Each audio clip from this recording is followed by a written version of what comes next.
తాకట్లో ఉన్న మీ బంగారాన్ని విడిపించి ఆ రోజు ఆన్లైన్ రేటుకి కొంటాం. Sharma gold company.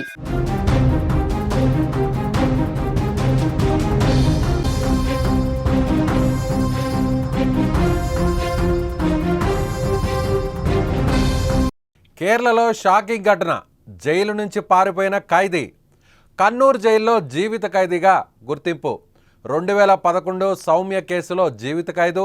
రంగంలోకి దిగిన పోలీసులు కొన్ని గంటల వ్యవధిలోనే తిరిగి అరెస్ట్.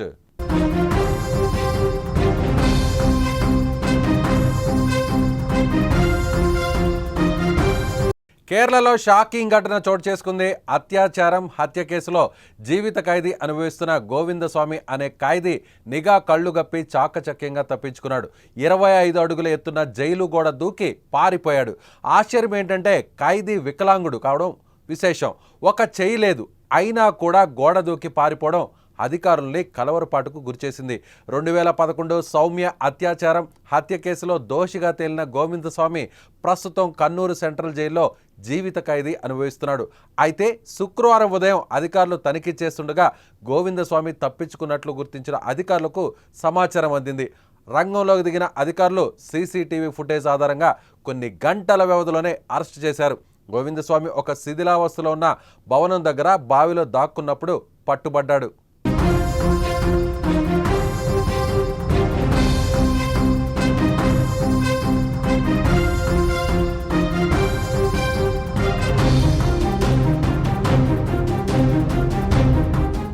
కేరళ క్రైమ్ చరిత్రలో గోవిందస్వామి తనకంటూ ఏకంగా ఓ సపరేట్ చాప్టర్నే రాసుకున్న రక్త చరిత్ర ఉంది.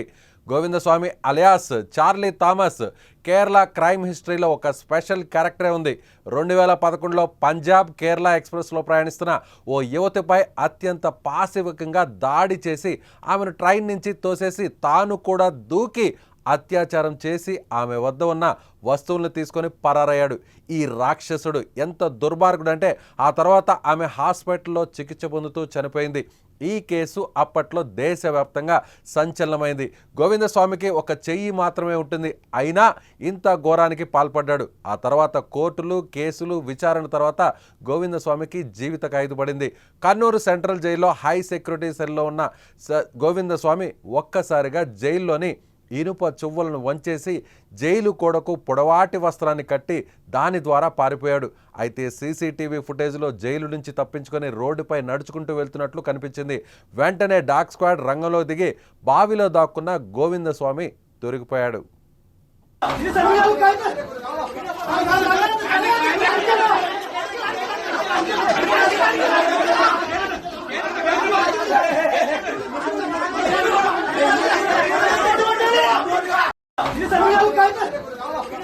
జీవిత ఖైదీ గోవిందస్వామి అర్ధరాత్రి 1 గంటకు పారిపోయినట్లు సమాచారం. జైలు అధికారులకు మాత్రం ఉదయం 5 గంటలకు విషయం తెలిసింది.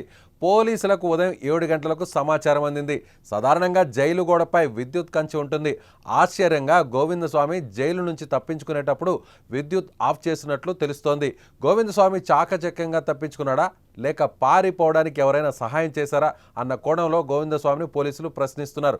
మొత్తానికి కరుడు గట్టిన గోవిందస్వామి మళ్లీ దొరకడంతో అటు పోలీసులతో పాటు ఇటు కేరళ ప్రజలు, జైలు అధికారులు ఊపిరి పీల్చుకున్నారు.